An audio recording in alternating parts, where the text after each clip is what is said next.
This is the Misfit Vegan Podcast, episode 169.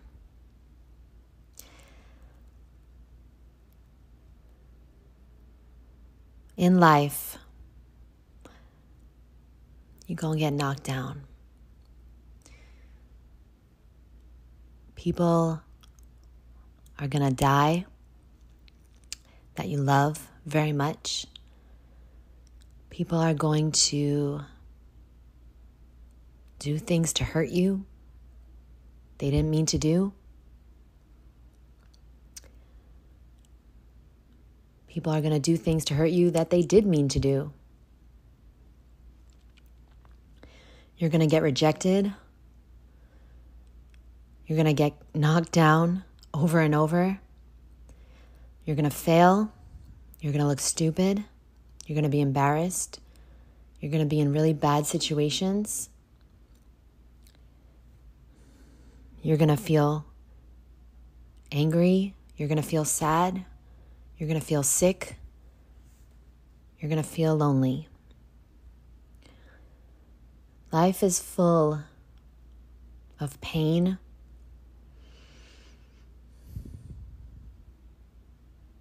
and sadness. And it's coming for you. It's coming for everyone. You're gonna get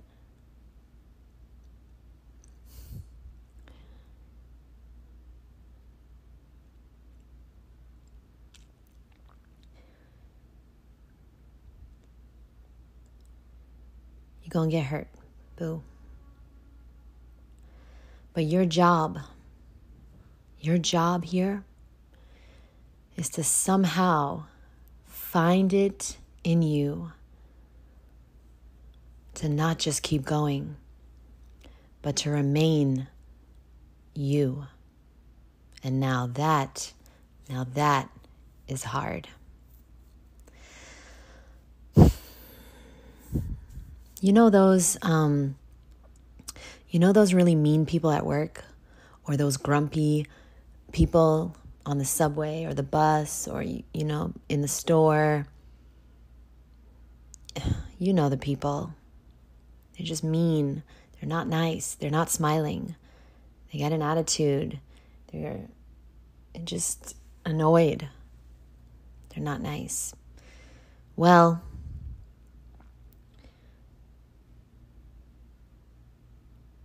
they couldn't find a way to stay who they are, despite all the pain, despite all the disappointment, despite all the loss, despite how unfair life is.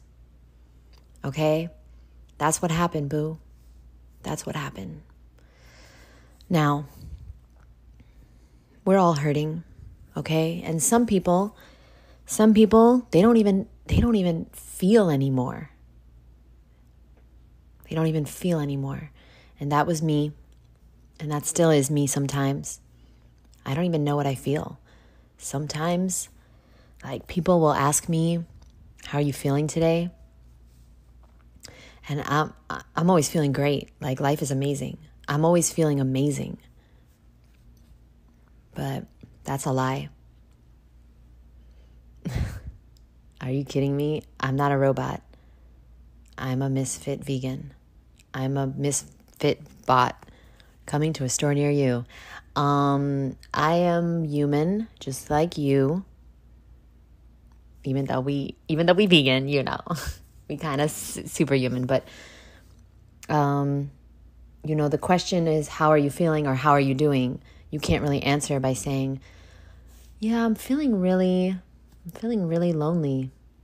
You can't answer that to your mailman. You know what I mean? But the truth is that I've been thinking about this a lot today, how I'm really proud of myself and proud of every single person that I know that is still excited and still passionate and happy to be here and still grateful and still trying their best after everything that life has done to them, because life is hard, y'all.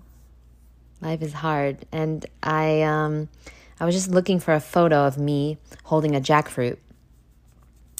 And I didn't find it. But what I did find was a picture of me and my sister from Thanksgiving 2000, I think it was 16 or 2015. And I made beautiful, amazing vegan Thanksgiving. It looked so beautiful. And, I had a beautiful salad for me and green juice. And I made everybody else vegan, healthy vegan Thanksgiving, right? And maybe I'll put the photo as the cover of this podcast, maybe. And it really hurt me.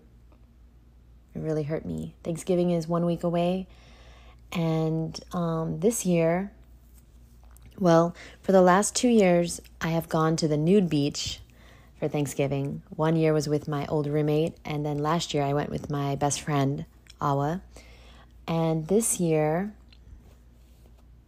I will be alone on Thanksgiving, alone.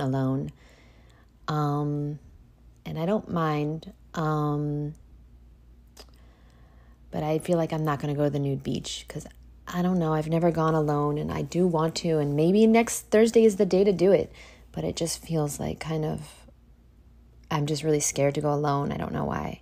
Being naked alone in public, being naked in public, is hard enough. Doing it alone, I don't know if I have the balls yet, but maybe I do.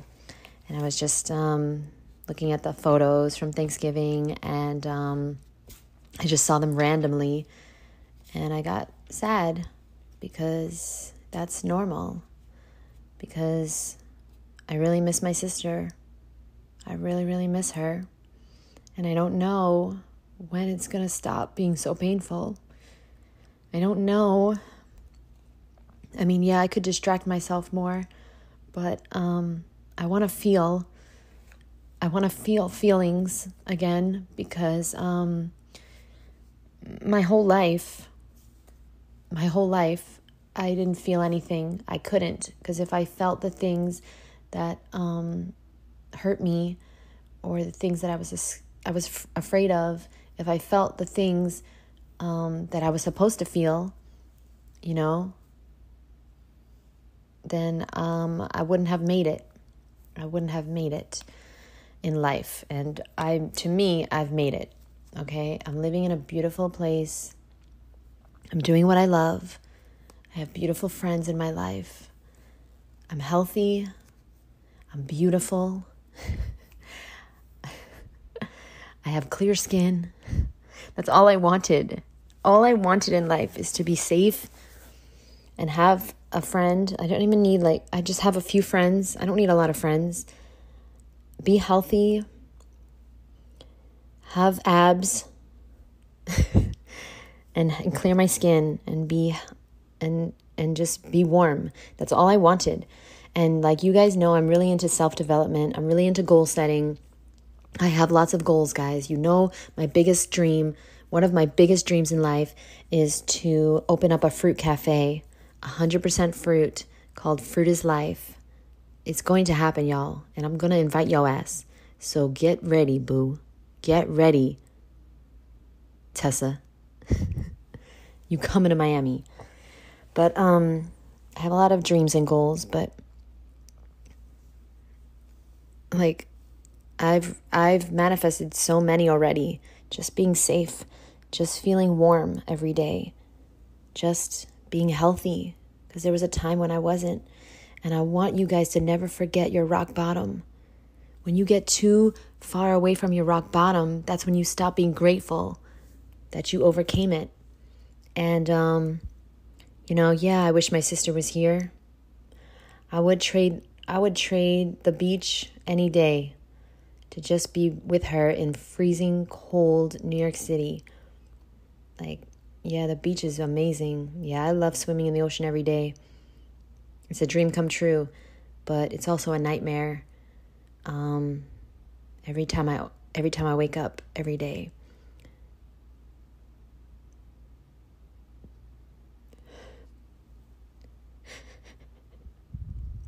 Every day I wake up and I realize that I'm alone.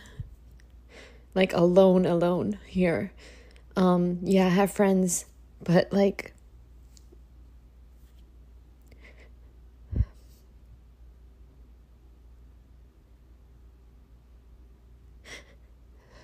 sorry.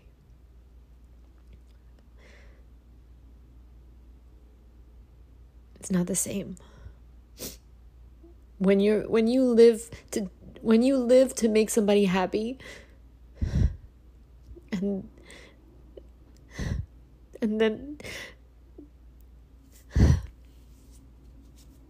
then they're no longer here, or they're no longer in your life, it's really hard. And I'm sure you can relate to this, because you might have lost a loved one too. Or you might have gone through a breakup with somebody you loved deeply, and you didn't know how you were going to live without them. But my new job to honor my sister's life is to try my very best to make other people smile, because I can't make her smile anymore. So I'm trying every day. Some days I do better than others, but I'm trying my very best to make other people smile and laugh and be happy here. And the universe has my back. And the universe put some amazing people in my life to help me do that. And I'm really grateful. I'm really, really grateful. Because, we can't reach our goals alone, guys. We can't do it. I wish. I love working alone sometimes. Like, I can't stand people. But it's really not the people's fault. I'm realizing it's my fault. I can't stand some people because I don't know how to communicate. Like, they don't teach us how to communicate in school. And if you're like me, and you didn't have an example of like how to communicate, like if you didn't have parents that were like normal, is anybody normal? If you didn't have parents that had good communication skills, well then how the fuck are you supposed to know how the fuck to communicate? Oh my God, guys, you got to read this book, Men Are From Mars, Women Are From Venus. This book will help you so much. It's not just about dating. It's about how to communicate. It's about how to communicate as a woman or as a man. And there are so many things that I didn't know how to express. I didn't know how to tell somebody that they hurt my feelings. I didn't know how to tell someone that I didn't like certain things. I thought that if I told people that I was, that I didn't like the way they treated me, or like I didn't like certain things that they did, I thought they would just like never talk to me again. Truly. I didn't know that I could communicate my boundaries. I didn't know that I could say how I felt. And you can, ladies, and you can, guys, but also you need to learn how to do it in a loving, respectful way, which is like so fucking valuable to know how to do. Guys, your relationships are everything. And if you don't learn how to properly communicate with people, you're not going to live the life you want. I thought that if I ate fruit, I stayed cute, I worked out, I fucking was disciplined. I did all the things. I wrote all these books and I made these courses and I made all this money and I ran this fruit festival and I was in charge of all these employees and everybody. I was the boss and then the thing and then if I would and I accomplished all these things and then I got my website done and then people would look up to me and I would be loved. And, oh, if I did an OnlyFans, then this guy would like me. And, cause that's, it's unbelievable. Honestly, this is embarrassing as fuck, but I don't give a fuck anymore. Honestly, the honest truth is, guys, I was on OnlyFans because I wanted this guy to like me more. I cannot even tell you how embarrassed I am to admit that. I didn't do OnlyFans for the money. I don't do anything for money besides sell pictures of my feet. Okay? I don't do anything for money. I don't sell pictures of my feet. It's just a running joke I have with my friend Awa. I can't do anything for money. I can only do things because I'm passionate about them or to impress somebody that I like. So I was best friends with somebody and for a long time. And then we kind of I guess falling in love, even though I didn't know what love is. And he definitely doesn't. We both definitely did not know how to love each other or ourselves. And if you can't love yourself, then you cannot love another person. And that's your motherfucking problem, boo. You trying to get love from somebody who doesn't have love to give you. That's your number one problem. If somebody is not actively working on themselves, if somebody does not truly love themselves, how in the actual fuck do you expect them to truly love you? This is another topic for another day, boo. But you playing your damn self. And I gotta let you know. Nah. Because they gotta hear it, yo. They gotta hear it. You trying to get somebody to trust you and they don't trust themselves. So you can't trust them. They not gonna trust you. They don't keep their word to themselves. How do you expect them to keep their word to your ass? You can't, no. Do me a favor. Work on yourself, boo. And love yourself and start to love on you. When you look in the mirror, I want you to see things that you like and start focusing on those things. And start acknowledging and appreciating those things about you. Because then you're going to be in a vibration aligned and matched with somebody else who also likes themselves, who also appreciates things about themselves.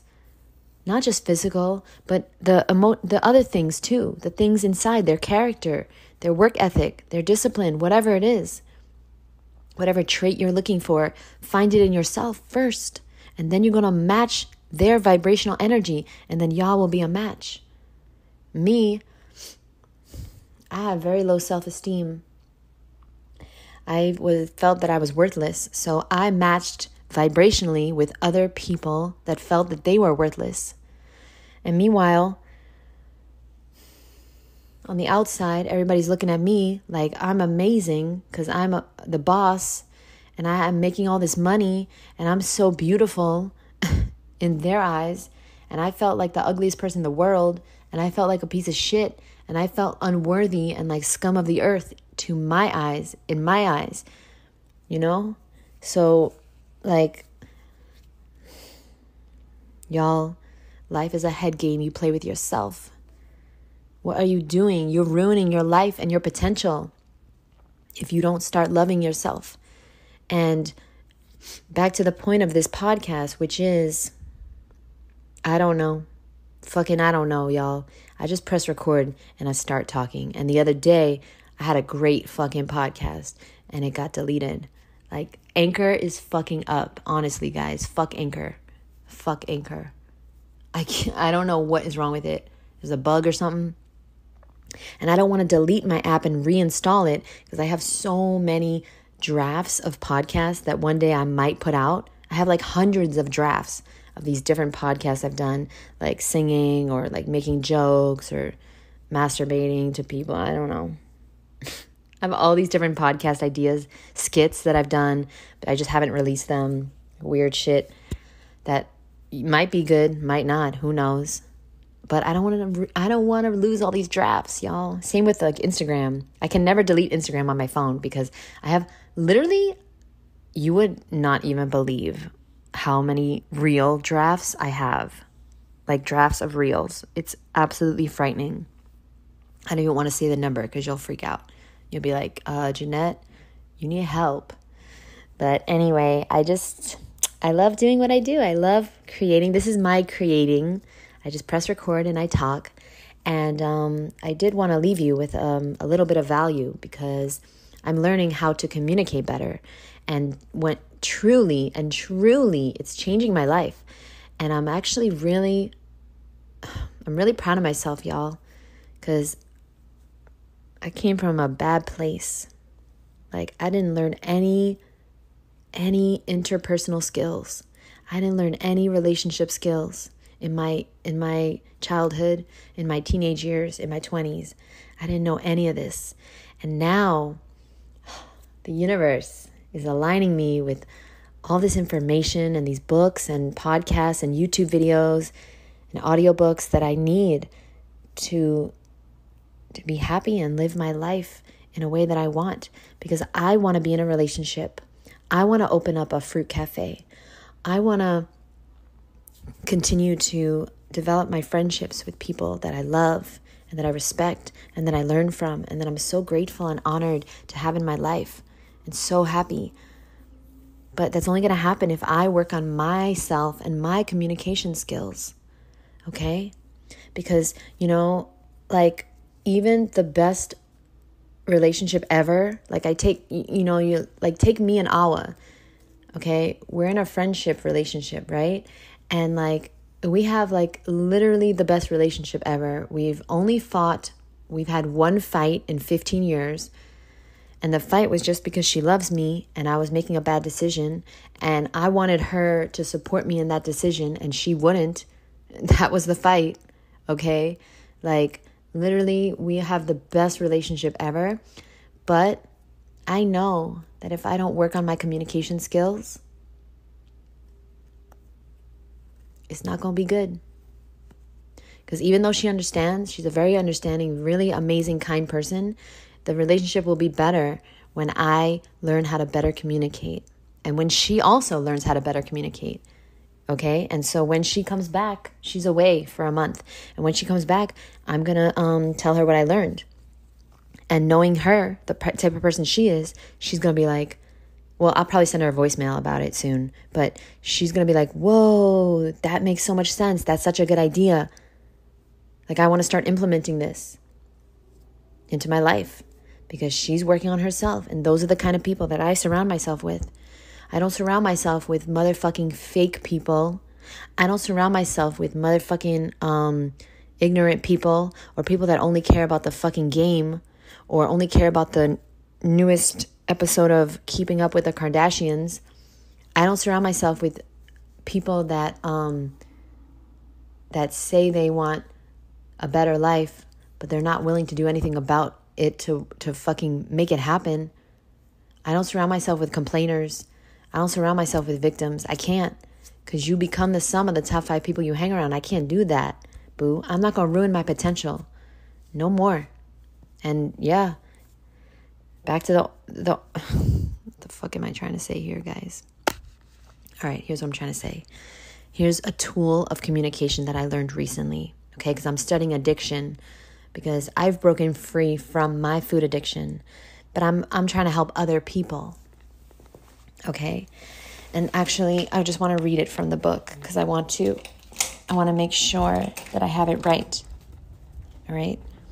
And so, let me just read this so that I don't get it wrong. Hold on, I gotta put on the light, boo. Okay. As adults, we generally try to control negative emotions by avoiding them. Our addictions can be used to silence the painful cries of our feelings and unfulfilled needs. Let me read that again, y'all, because y'all not hearing me.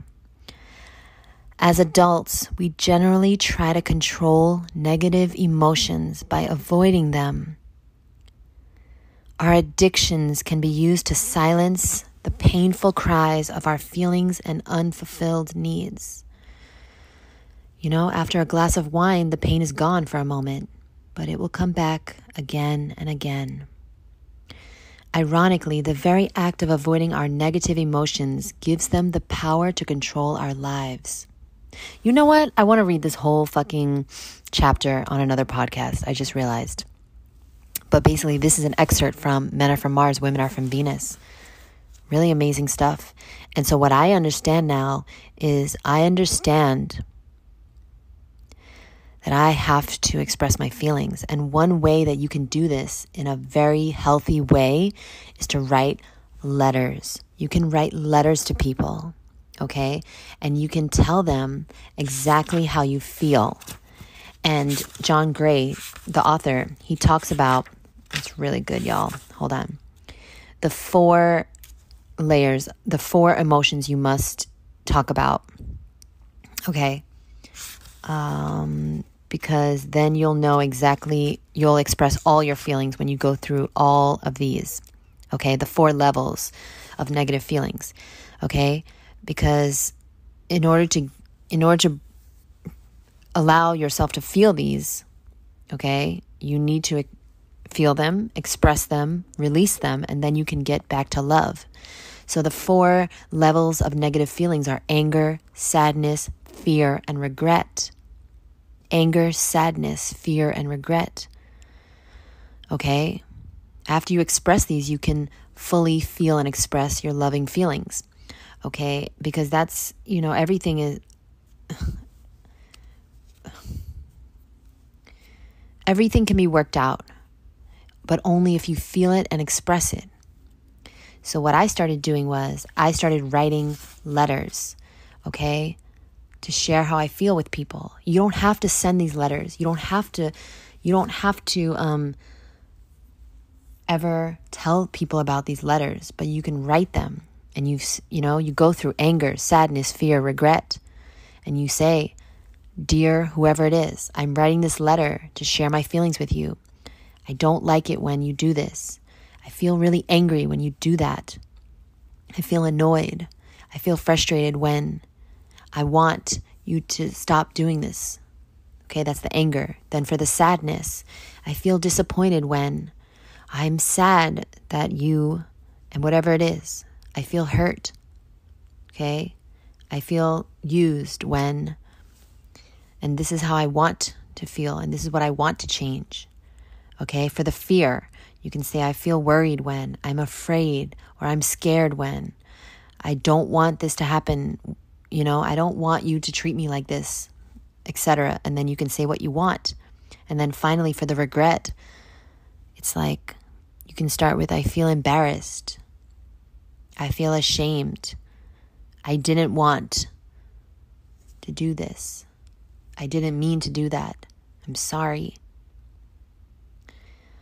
And then at the end of the letter, you write, P.S. The response I would like to hear from you is, and what you're doing here, ladies and gentlemen, is you are expressing yourself and then getting what you need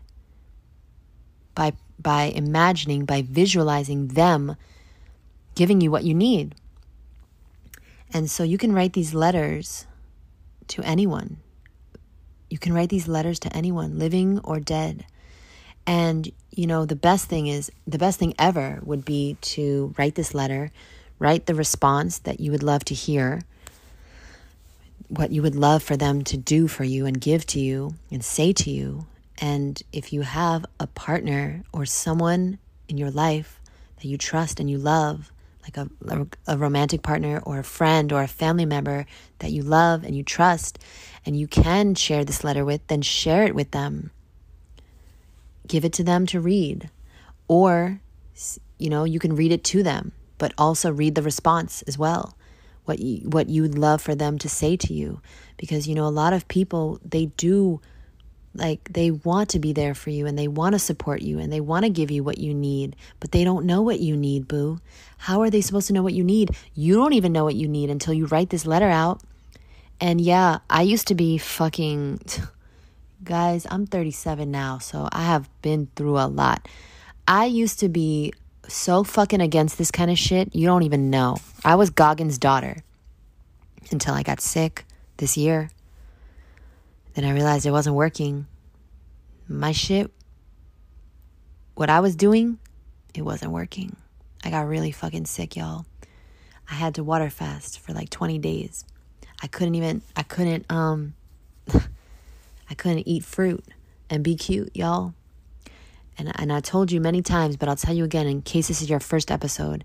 I went to the doctors. I went to the ER. They took x-rays. There was nothing wrong with me. I was in severe pain. And what it was it was my fucking emotions. And I never wanted to accept them or feel them or acknowledge them. The anger and the sadness and the loneliness and the fear and the guilt and all the pain and all the things that I was not expressing for 37 years.